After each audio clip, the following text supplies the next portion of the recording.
যে বয়সে হাতে থাকার কথা ছিল বই খাতা আর রঙিন স্বপ্ন, সেই বয়সে নিষ্ঠুরতার শিকার হলো 7 বছরের শিশু রামিসা আক্তার। রাজধানীর মিরপুরের পল্লবী মিলাদ ক্যাম্প এলাকায় ঘটে যাওয়া এই ভয়াবহ হত্যাকাণ্ডে স্তব্ধ পুরো নগরী। ছোট রামিসার রক্তাক্ত মৃত্যু যেন নাড়িয়ে দিয়েছে সবাইকে।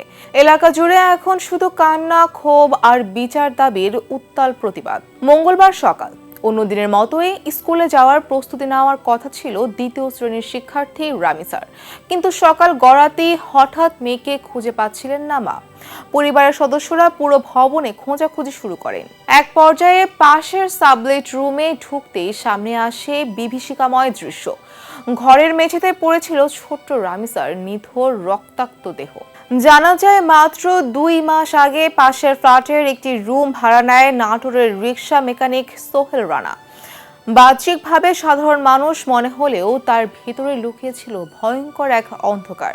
পুলিশের ভাষ্য অনুযায়ী শিশুটিকে পাশবিক নির্যাতনের পর ধারালো অস্ত্র দিয়ে নৃশংসভাবে হত্যা করা হয়। এরপর জানালার গ্রিল কেটে পালিয়ে যায় অভিযুক্ত সোহেল রানা। ঘটনাটি প্রকাশ্যে আসতেই পুরো এলাকায় নেমে আসে আতঙ্ক আর ক্ষোভের ছায়া। তবে বেশিক্ষণ পালিয়ে থাকতে পারেনি ঘাতক। তথ্য প্রযুক্তির সহায়তায় মাত্র 7 ঘন্টার মধ্যে নারায়ণগঞ্জ ও পল্লবীতে অভিযান চালিয়ে প্রধান অভিযুক্ত সোহেল রানা এবং তার স্ত্রী স্বপ্না খাতুনকে গ্রেপ্তার করেন পুলিশ। এ সময় হত্যাকাণ্ডে ব্যবহৃত রক্তমাখা ছুরিও উদ্ধার করা হয়। ছোট্ট রামিসার মৃত্যুতে শোকে স্তব্ধ পরিবার ও প্রতিবেশীরা।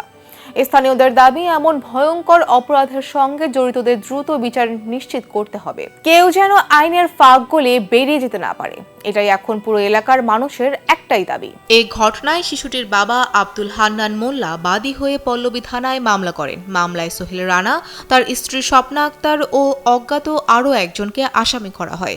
পুলিশ 2 আসামিকে আজ আদালতে হাজির করেন। তারপর সোহেল ম্যাজিস্ট্রেটের সামনে স্বীকারোক্তিমূলক জবানবন্দি দেন। আজ বুধবার আদালত সূত্রে এ তথ্য জানা গেছে। রামিসার নিথর দেহ পাঠানো হয়েছে ময়নাতদন্তের জন্য, কিন্তু তার ফেলে যাওয়া শূন্যতা আর ক্ষত বয়ে বেড়াচ্ছে পুরো পল্লবী। ঘরে এখনো সাজানো রয়েছে ছোট্ট মেয়েটির ট্রফিগুলো, শুধু নেই সেই হাসিমাখা মুখ।